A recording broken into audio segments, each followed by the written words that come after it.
Вообще-то я не планировала говорить о всех этих судебных делах. Да, мы действительно подали в Замоскворецкий суд иск, мы пытались опротестовать решение Минюста, поскольку в тех документах, которые нам были присланы, не было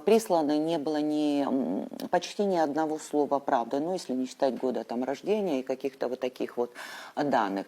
То есть в основу обвинений Минюста легли просто полным текстом легли обвинения, которые звучали на анонимных сайтах, с анонимных проправительственных, пробжаневских, проинало-ардзенбовских анонимных каналов. То есть вот слово в слово.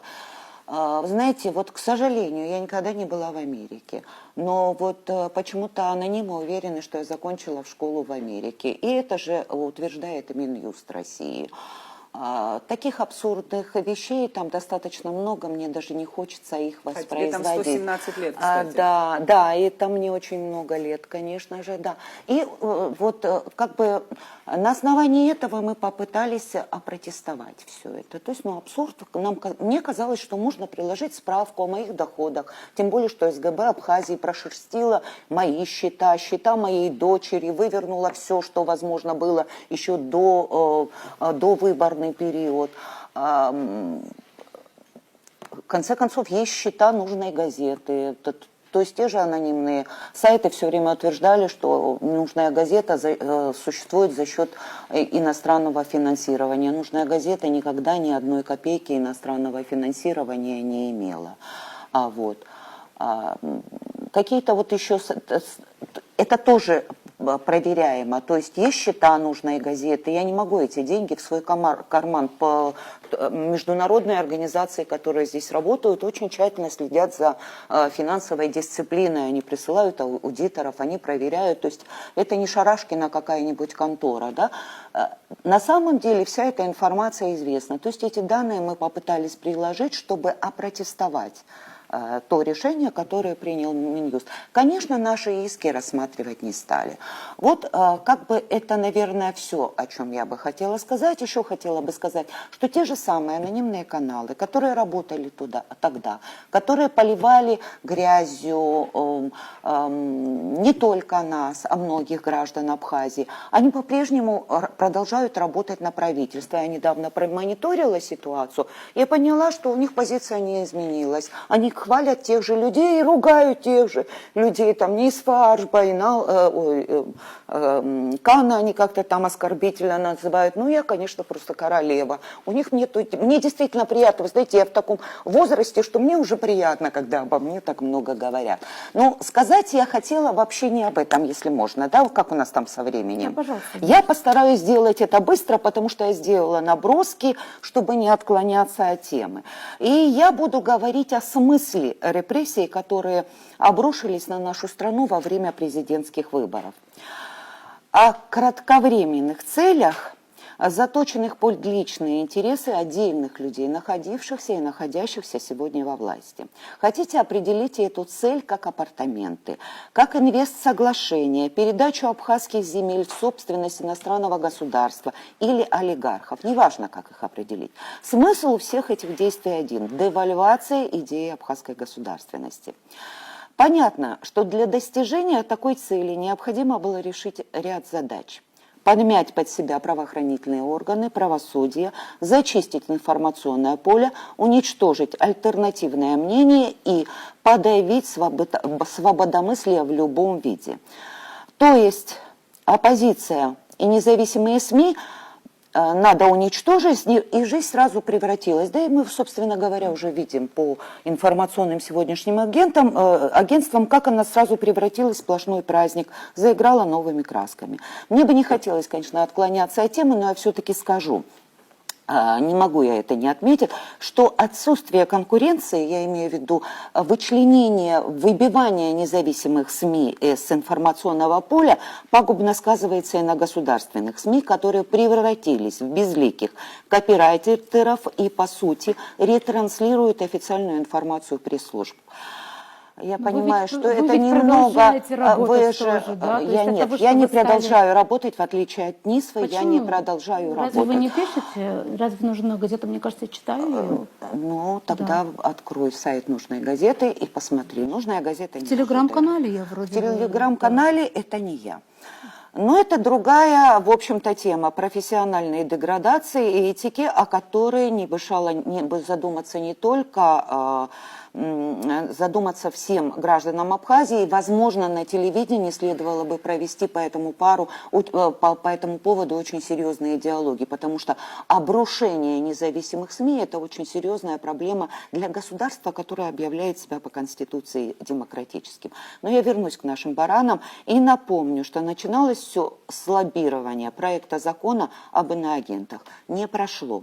Общество не согласилось на создание такого инструмента подавления свободы слова, свободы мысли, свободы шествий, свободы демонстрации и других свобод и гражданских прав человека. Тогда лишили господдержки независимые СМИ. Тоже безрезультатно независимые СМИ продолжали работать и без господдержки.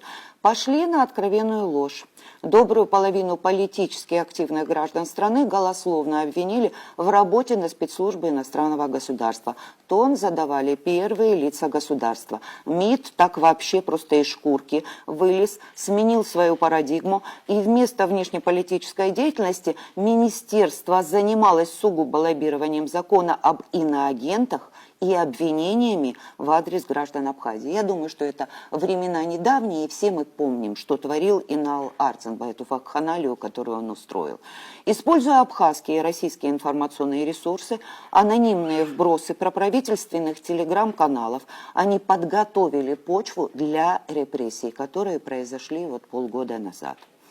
Для смирения самых неугодных обратились за помощью к России. Так у нас появились депортированные граждане Абхазии, в числе которых и репатрианты, герои Абхазии, лишенные российского гражданства. Да, и Кан, и Ливан, они воевали за наше Отечество. Но представители старейших независимых СМИ, по сути, всех независимых СМИ, получили статус иноагентов. Последним принадлежу и я.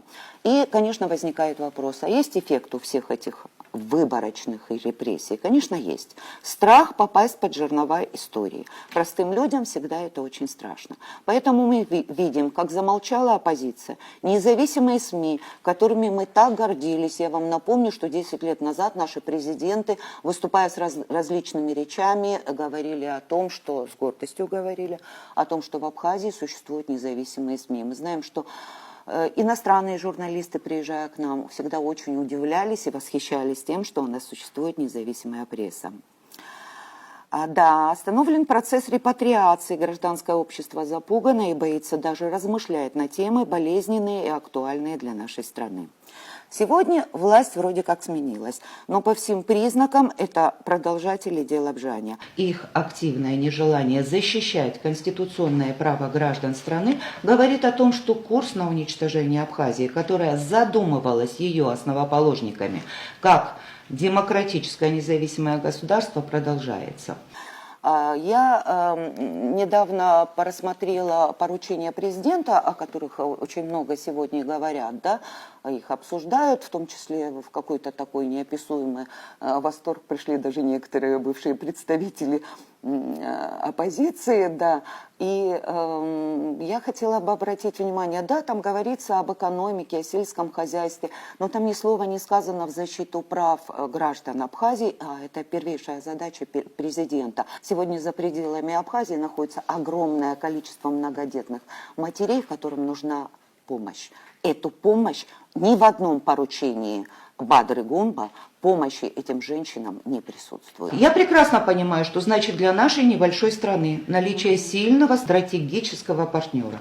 Я осознаю, что мир находится на грани катастрофы, а полной независимости не существует вообще. Остается вопрос только в одном. Зачем содержать власть, которая не умеет не только строить дороги, школы, образовывать детей и содержать пенсионеров, но отказывается отстаивать права своих граждан и интересы страны.